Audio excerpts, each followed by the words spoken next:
Late as pregnancy ये बहुत complicated issue है। एज है तो क्या हुआ, आपको काम मिल रहा है, करिए, देखते हैं कहानी किस तरह से जाती है। तो एक बड़ा कॉमिक सा सिचुएशन बन रहा है और एक सटायर बन रहा है कि सोशल में आपने ट्रेलर में देखा होगा द फालूदा विद जज समथिंग कि वो बेटा मुंह छिपा के घूम रहा है पूरे फिल्म में कि भाई अभी बाहर में क्या मुंह दिखाऊंगा। देखिए, हम तो उन लोगों को नहीं बता सकेंगे क्योंकि वो यंग जनरेशन है, वो हमारी बात सुनने वाली नहीं है। काम इतना बढ़ गया है कि उसके साथ जस्टिस करना बड़ा मुश्किल हो जाता है। क्वांटिटी के साथ साथ क्वालिटी भी मेंटेन रहे तो बहुत अच्छी बात है। जिंदगी में हर मुकाम पे या फिर हर सिचुएशन में एक चीज हर किसी को चाहिए ही होती है या बहुत ज्यादा चाहिए होती है, वो है गुड लक। अब गुड लक का जो क्वेश्चन है और गुड लक किन हालात में आपको चाहिए वो बदलता रहता है सबके लिए। इस वक्त हमारे साथ बहुत सारे लोग हैं जिनके साथ बहुत सारा गुड लक है और जिन्हें आपका गुड लक चाहिए भी। मुद्दा क्या है ये भी आपको बता देते हैं। 75 साल की दादी माँ बनने वाली हैं माँ, लेकिन उसके आसपास बड़े सारे चेन ऑफ इवेंट्स ऐसे हैं जो इस सीधी सी कहानी को थोड़ा सा टेढ़ा बना देते हैं और उस टेढ़ेपन का ही अपना मजा है। टीम गुड लक हमारे साथ है। हमारे साथ है जाने माने अभिनेता ब्रिजेंद्र काला। ब्रिजेंद्र जी, आपका बहुत बहुत स्वागत है। धन्यवाद, नमस्कार। फिल्म के निर्देशक हमारे साथ हैं प्रखर श्रीवास्तव। प्रखर, आपका स्वागत है। Thank you so much. और मुझे लगता है कि फिल्म की लीड एक्ट्रेस जो है वो हमारे साथ है मालती माथुर। मालती जी, आपका बहुत बहुत स्वागत है। और मैं इस वक्त इस चीज़ से भी बहुत एक्साइटेड हूँ, खुश भी हूँ कि मैं पहली बार अपने इस पूरे पत्रकार जीवन के लगभग 22 साल के 80 साल की एक लीड एक्ट्रेस से आपको इंट्रोड्यूस करा रही हूँ। तो आई एम वेरी हैप्पी। और हमारे साथ है डॉक्टर आज़ाद जो फिल्म के प्रोड्यूसर हैं। डॉक्टर आज़ाद, आपका भी स्वागत है। तो मालती जी, क्योंकि कहानी पूरी तरह से आपके कंधों पर है, अंगूरी जी आपका इसमें कैरेक्टर है, बहुत चैलेंजिंग है ये। लोगों को सटायर या फिर व्यंग के तौर पर दिखाया जाना कहीं ना कहीं एक कंडीशन बन जाती है, पर मुद्दा बहुत गहरा है, बहुत गंभीर है। ताज़ा जो मामले हुए हैं उन्हें लेकर और भी ज़्यादा। लेट एज प्रेगनेंसी, देर से यानी कि जो बहुत ही लेट एज है उसमें गर्भावस्था, ये बहुत कॉम्प्लिकेटेड इशू है मेडिकली, सोशली, फैमिली के तरीके से अगर देखें तो। सबसे पहले तो अभी जब ये किरदार आपको ऑफर किया गया होगा या बताया गया होगा, आपका माइंडसेट, आपके परिवार का माइंडसेट क्या था इसे निभाने को लेकर के? मेरे बच्चों ने ये सलाह दी कि माँ बढ़िया रोल है, क्या होगा क्या नहीं होगा करके देखो। एज है तो क्या हुआ, आपको काम मिल रहा है, करिए, देखते हैं कहानी किस तरह से जाती है। आप इस रोल को करो और एंजॉय करो। अच्छा, हाइपोथेटिकली किसी ने पूछा नहीं कि अगर ये असली में हो जाए कि एक लेट एज प्रेगनेंसी का केस फैमिली में आ जाए तो क्या रिएक्शन होगा? ये किसी ने नहीं पूछा। ये समझ में आ गया था कि कुछ है मजेदार चीज जो होने वाली है, करके देखो, मजा आएगा। अच्छा, मतलब परिवार इस चीज से ओके था कि ये सपोर्ट किया मेरे को। अच्छा, करके देखो, मजेदार लग रहा है। जैसे अप्रोच आ रही है उस तरह से ऐसा लग रहा है कि मजेदार चीज है, करके देखो क्या निकलता है इसका रिजल्ट। Really great. और बड़ी अच्छी बात है क्योंकि कई लिहाज से ये रोल अपने आप में काफी चैलेंजिंग है। लेकिन अपने आप बहुत ही, मैं देख रही हूँ कि बहुत ही एक स्पिरिट के साथ आपने ना सिर्फ इस रोल को किया है, बल्कि आप जिस इसके बारे में बात कर रही हैं जिस तरीके से, वो बहुत लोगों के लिए इंस्पिरेशन है। कमिंग टू यू प्रखर, इस फिल्म को डायरेक्ट करना कितना बड़ा चैलेंज है? क्योंकि एक चैलेंज इसके साथ ये है, ऑलरेडी कंटेंट को या कहानी को मैं रेपिटेशन तो नहीं कहूँगी क्योंकि मुझे लगता है हर आर्ट पीस जो होता है उसमें आप नया तो डालते ही हैं, मेहनत तो करते ही हैं, तो इट्स नॉट अ रेपिटेशन।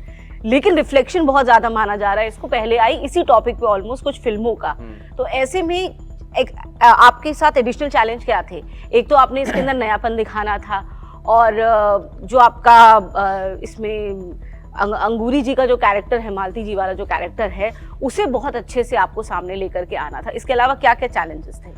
जब मैं ये फिल्म लिख रहा था उस टाइम पे मैंने ऑलरेडी ऐसी फिल्में देख रखी थी, बट कभी भी एक बार भी ऐसा मन में नहीं आया कि मैं जो लिख रहा हूँ उसको मैं अलग कर लेता हूँ, कुछ डिफरेंट कर लेता हूँ, क्योंकि वो ऐसी फिल्म लोग रिजेंबल करेंगे। क्योंकि वो बाई हार्ट में उसको एक नए तरीके से उसको लिख रहा था, नए तरीके से फिल्म को मैं समझ रहा था, पेपर पे डाल रहा था। तो वैसा कभी हुआ नहीं, उससे रिजेंबल खाया तो नहीं। आपका नयापन क्या है जो ऑडियंस को मिलेगा? नयापन ये है कि इसमें जो वो बड़ा एक यूजुअल सा कैरेक्टर था, जो मेरे ख्याल से वो यूजुअली सोशल होता है कि 50 साल की उम्र में ऐसा होता है।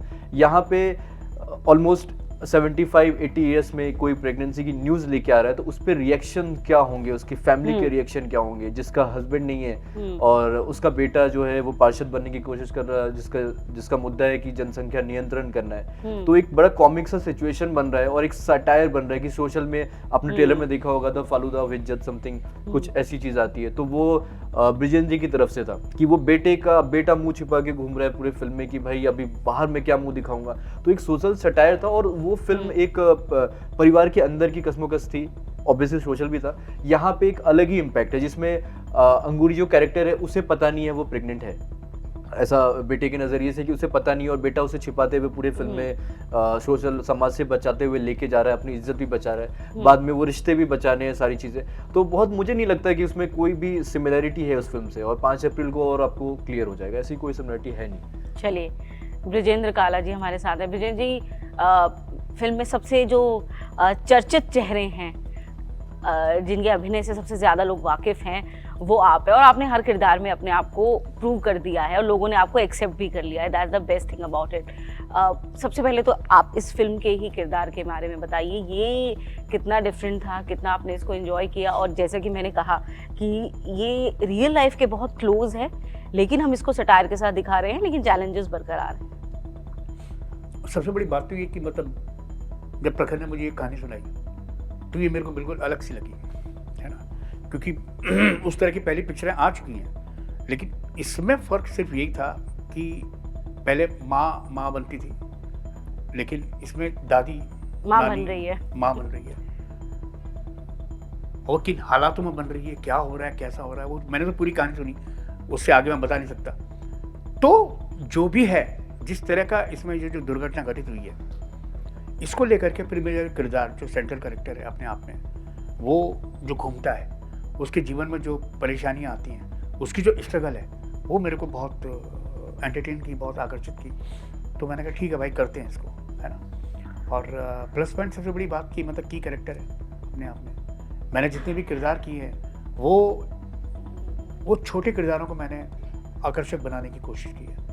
ये एक फुल लेंथ चैलेंज था अपने आप में कि पूरी बड़ी पिक्चर आप कैसे कैरी करते हैं और उसमें आप कितना एंटरटेनमेंट जो कि बाकियों में आप डाल देते हैं, इसमें कैसे डालोगे, है ना, क्योंकि इसमें बहुत सारे सीन हैं। तो उन सीन को अपने आप में कैसे एंटरटेन करोगे आप, बाकी लोग जिनको कि अच्छा लगे। तो वो एक चैलेंज था मेरे पास। तो डेफिनेटली मतलब मैंने हाँ किया और भोलेनाथ के पास उज्जैन में शूट किया है और मस्त है, अच्छा। मुझे उम्मीद है कि लोगों को बहुत पसंद आएगा।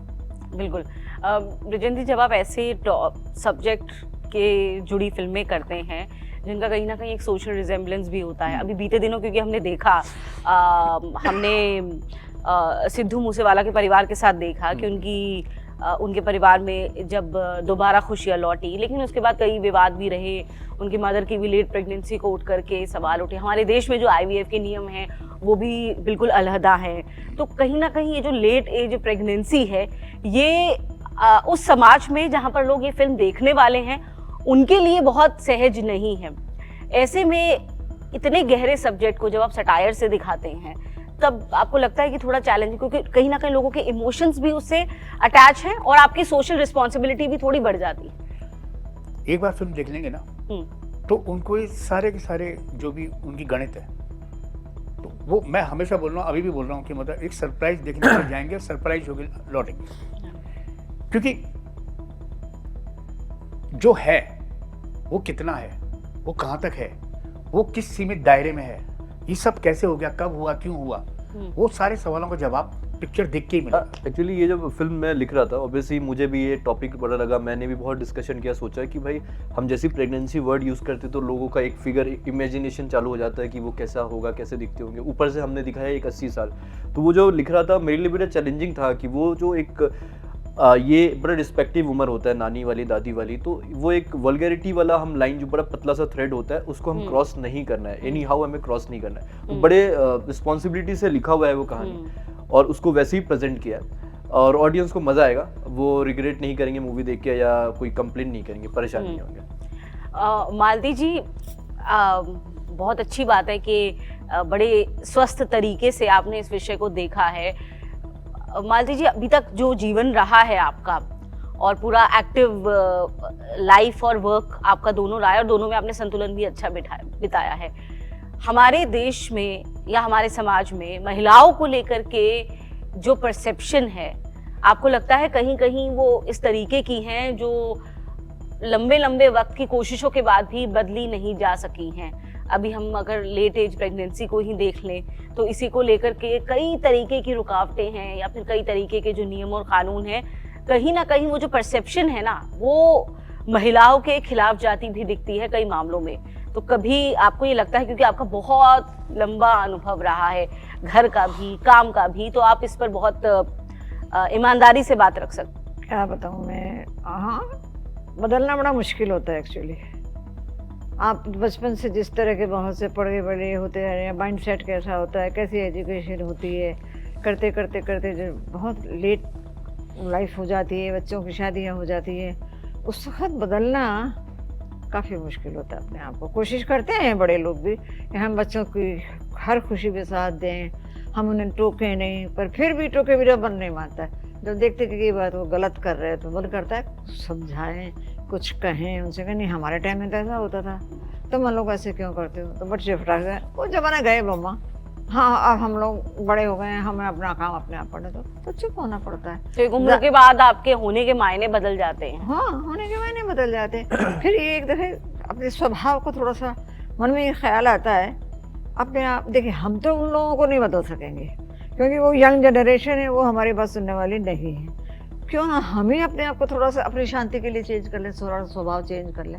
हम उन लोगों की हर खुशी में जैसा वो कह रहे हैं वैसे करते जाएं करते जाएं करते जाएं, क्योंकि हमारी ज़िंदगी तो बीत चुकी है। थोड़े दिन और उन लोगों के संग में हंस बोल के रह जी लेंगे और फिर मर जाएंगे, तो एटलीस्ट बच्चे तो खुश हो जाएंगे, हमारी माँ हमें कुछ नहीं कहती थी, मतलब फिर एडजस्टमेंट के साथ तो जीना एडजस्ट पड़ता है। करती थी। ये है। लेकिन यहाँ पर पप्पी जी का जो किरदार है ब्रिजेंद्र जी, वो बहुत कुछ एडजस्ट कर रहा है, बड़े सारे ऊहा-पोह के अंदर है। तो आपके जहाँ तक अभिनय की बात है, जो तमाम रोल्स करे हैं, आपको कौन से रोल्स अब तक सबसे ज़्यादा चैलेंजिंग लगे हैं अपने इन तमाम किरदारों में अब तक के, इंक्लूडिंग दिस वन? मेरे को एक्चुअल में वो किरदार ज़्यादा चैलेंजिंग लगते हैं जिनमें मेरे को कुछ नहीं करना पड़ता। आप वैसे आपको पता है लोग क्या कहते हैं आपके बारे में? आप मतलब इक्का दुक्का उन किरदारों में से, उन एक्टर्स में से हो जो बिना कुछ किए ना बहुत काम कर जाते हैं। हाँ, मतलब वही मैं कह रहा हूँ कि जो सीन तैयार है उसको जब मैं कर रहा होता हूँ वो हो गया, जो उनको डिफ़िकल्ट लगता है और मैंने उसको आसानी से निभा के चला गया। लेकिन जिसमें बहुत कुछ करने को होता है ना, उसमें बड़ी मेहनत लगती है। उसमें मेरे को लगता है कि मतलब इसको मैं सजग तरीके से कैसे करूँगा। अब जैसे यही वाला किरदार है, इसमें मेरे पास करने के लिए बहुत कुछ है ना। ये वाला सीन भी है, वो वाला सीन भी है, ऐसा भी है, वैसा भी है, बहुत सारे शेड है। तो वो करना थोड़ा डिफिकल्ट होता है कि माँ के साथ आप कैसे बिहेव करोगे, है ना। वो चलो निपटा दिया कैसे भी करके। अब पीछे से ये कि सबको स्ट्रगल को कैसे संभाला जाए वो भी करना है ना। और फिर अलग अलग तरह के शेड आपको, वही मैं बोल रहा हूँ ना कि एक पूरी पिक्चर शेड ज़्यादा है, एक किरदार के उस पूरी पिक्चर को कैरी करना। उसमें ये कि कहीं कुछ भी ऐसा ना लगा कि अभी इसने पिछले सीन में किया था, अभी ये इस सीन में भी ऐसी कुछ हो रहा है, वो उस वाले में भी ऐसी कुछ हो रहा है। तो उसमें आप कैसे अलग अलग कलर भरोगे, क्योंकि आपके पास एक कहानी है और उस कहानी में आपके पास जितने जितने सीन्स हैं उनको आप कैसे मतलब फेड आउट ना होने दें, कम से कम उसकी शेड जो है बनी रहे। वो सबसे डिफिकल्ट होता है। अब मेरे को थोड़ा सा मेहनत लगी इस फिल्म में। मेहनत खैर आप हर किरदार में करते हैं, वो छोटा हो या बड़ा हो ब्रिजेंद्र जी, और वो दिखता भी है। जो वैरायटी ऑफ रोल्स आपने करी है और जो काम आप करते, आपको लगता है इस वक्त जो एक एक्टर है उसे एक्सपेक्टेशंस बदली हैं? एक एक्टर की जो पोजीशन है वो बदली है? क्या बदलाव आपने इसमें देखा है? किसमें? एक एक्टर की पोजीशन या फिर एक एक्टर से जो उम्मीदें अब की जा रही हैं इस दौर में, जब आपके पास थिएटर भी है, जब आपके पास OTT भी है, तमाम चीज़ें हैं। एक्चुअली में क्या है ना कि काम इतना बढ़ गया है कि उसके साथ जस्टिस करना बड़ा मुश्किल हो जाता है ना। मैं वही बोल रहा हूँ कि मतलब 30 दिन होते हैं आपके पास, उस 30 दिन में ही आपको इतना सारा काम आप कैसे कर पाओगे, इस वाले 30 में कर लोगे, फिर अगले वाले 30 में कैसे करोगे, फिर उसमें कैसे करोगे। तो उसको हम जितनी तरह से बांटते हैं, है ना, क्योंकि काम ज़्यादा आ रहा है, काम ज़्यादा आ रहा है। अब अगर क्वांटिटी बढ़ जाएगी, उसमें अगर क्वालिटी नहीं रहेगी तो मज़ा नहीं आएगा, है ना। तो कोशिश यही रहती है कि मतलब क्वांटिटी के साथ साथ क्वालिटी भी मेंटेन रहे। तो है, टफ है, जितना काम ज़्यादा है उतना काम टफ है। लेकिन मजेदार चीज ये है कि अब जैसे आप ब्रिजेंद्र काला को कुछ साल पहले तक लोगों को लगता था कि अच्छा हमें इस एक कॉमिक रोल में दिख जाएंगे या इसमें, लेकिन अब हमें बड़े सारे शेड दिख रहे हैं, अब हमें बड़ी वैरायटी दिख रही है। हाँ, ये मतलब एक एक्टर का दी बेस्ट भी अब सामने आ रहा है। दी बेस्ट भी सामने आ रहा है, डेफिनेटली आ रहा है। वही मैं बोलता हूँ सबसे कि मेरे कंधे पे इंडस्ट्री का बड़ा बोझ है ना, कि मैं आए दिन, मैं डेली घर से बाहर रहता हूँ, है ना। अभी आया, सूटकेस खोला, उसके बाद परसों फिर निकल गया, फिर आया, फिर खोला, फिर परसों फिर निकल गया, अभी इधर, अभी उधर, अभी उधर। लेकिन क्या है, वही कि शेड बना रहे। एग्जैक्टली, वही कह रहा हूँ मैं कि क्वांटिटी के साथ साथ क्वालिटी भी मेंटेन रहे, तो बहुत अच्छी बात है। वो आने वाले समय में और पता चलेगा।